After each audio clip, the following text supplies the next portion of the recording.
Et nous sommes de retour sur Direct Investisseur. On va recevoir en duplex maintenant Benoît Rousseau. Bonjour Benoît. Bonjour Alors, Lucie. j'ai ma petite oreillette un petit peu mieux. Voilà.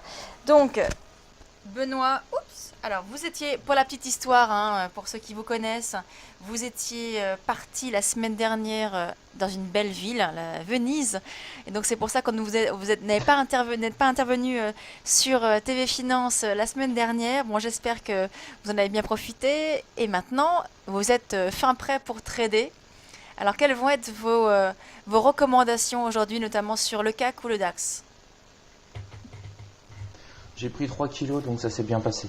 Euh, alors, la recommandation sur le CAC et le DAX, j'ai opéré, je vous ai mis un graphique en une semaine pour vous montrer une chose qui est très intéressante. On voit ici l'évolution sur la semaine du DAX. On a exactement là, à peu près la même évolution sur le CAC 40, mais on va voir que sur les indices américains, on a quelque chose de très particulier. C'est qu'on a fait un plus haut sur les indices américains à partir du 3 février. Et les indices américains, ensuite, on n'a fait que monter. On est passé de 17 300 à 17 950 sur le Dow Jones, par exemple. Donc à partir du 3 février, la semaine dernière, on n'a fait que monter non-stop sur les indices américains. Et quand on regarde nos indices européens, nous, à partir du 3 février, on a totalement stagné et on a même baissé assez fortement. Donc j'ai vu ça, et ça c'est la première fois que ça arrive depuis le début janvier. Donc j'y vois un signe de grande faiblesse sur les indices européens. Finalement, qu'est-ce que l'on a eu en janvier? On a eu des indices américains qui ont un petit peu baissé, les indices européens qui se sont envolés. Et là, la semaine dernière, on a eu exactement le contraire, les indices américains qui ont rebondi de manière assez forte, hein, qui ont pris 4 à 5%, et les indices européens qui, eux, ont commencé à fléchir. Donc on a complètement fléchi à partir du 3 janvier. On n'a pas atteint les fameux 11 000 points que tout le monde attendait sur le DAX 30. Sur le CAC 40, même chose. On a eu, alors le CAC 40 s'est un petit peu mieux comporté, mais on n'a pas réussi à rester au-dessus des 4700, on a légèrement cassé. Et puis on a tout de suite, on est tout de suite baissé fortement. Donc ma stratégie depuis ce matin, c'est d'être baissier sur les indices européens. Je vous ai dit que depuis le début de l'année, j'essaie de shorter dès qu'on est sur un plus haut hebdomadaire le vendredi. Et bon, bah, ce matin, ça a bien marché puisqu'on a tout de suite le lundi matin décalé fortement vers le bas. Alors la question, c'est maintenant comment gérer un petit peu cette avance. J'espère qu'il va y avoir un deuxième effet qui se coule cet après-midi, c'est-à-dire que les indices américains vont baisser un peu, entraînant comme ça dans leur chute l'indice européen de manière beaucoup plus brutale. Donc c'est quand même la première fois depuis la première semaine de janvier où on a une décorrélation dans ce sens. Les indices américains montent et on a les Européens qui fléchissent, et ça date du 3-4 février. Donc votre analyse là, donc vous êtes baissier, on a bien compris donc sur les indices européens. Concrètement, aujourd'hui pour de l'intraday, qu'est-ce que vous recommandez? Alors, si vous avez la chance d'avoir pris la baisse dès le départ, peut-être transformer cette position de scalping, de day trading, peut-être en swing, peut-être tenter un swing. Donc là, par exemple, sur le DAX 30, si vous êtes putter à 10 750, ça vaut peut-être le coup d'attendre encore, parce que là, je vais vous zoomer un petit peu. On voit quand même que les indices européens ont du mal. Donc là, c'est le DAX. Donc on a une très très très forte baisse, cassure. On a été se rapprocher de la S3 journalière à 10 600. On a tenté un pont sur la S2 journalière, on ne l'a même pas touché. Alors ça, c'est vraiment un signe de faiblesse.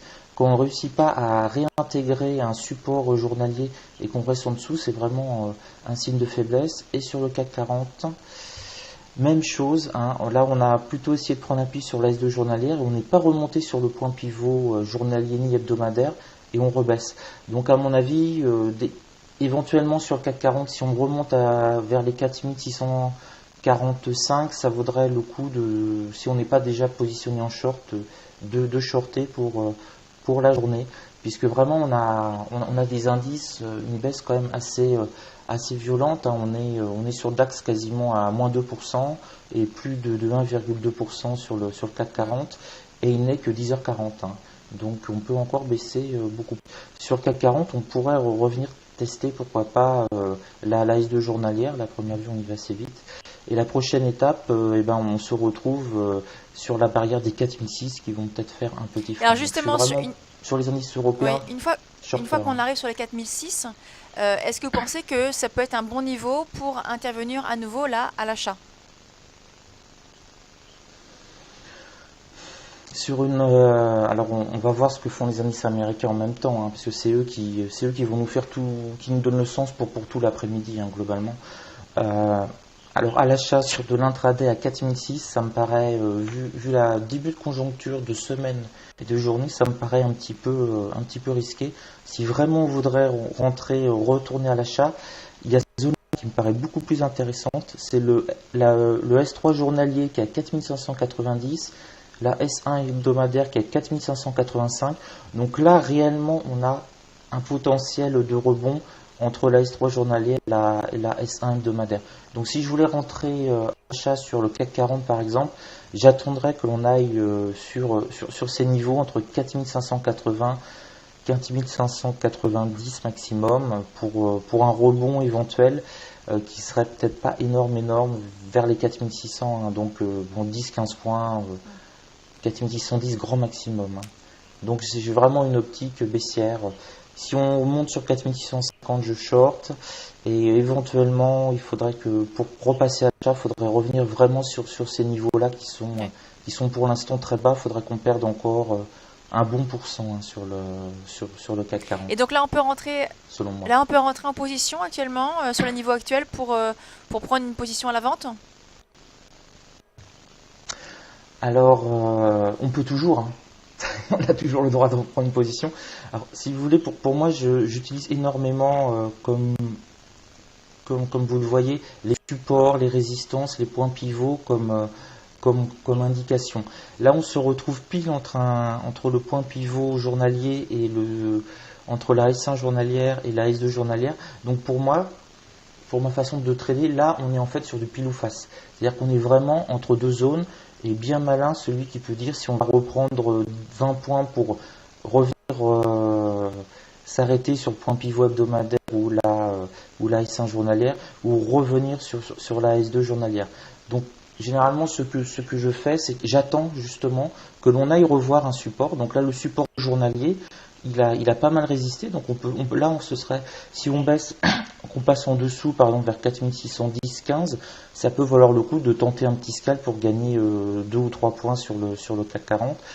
Et à l'opposé, si on remonte sur les 4650, se mettre à shorter pour gagner aussi quelques points. Donc là, si vous voulez, pour moi, on est vraiment dans une zone médiante entre la S2 journalière et la S1 journalière. Donc j'attends qu'on aille taper une de ces deux zones pour réagir.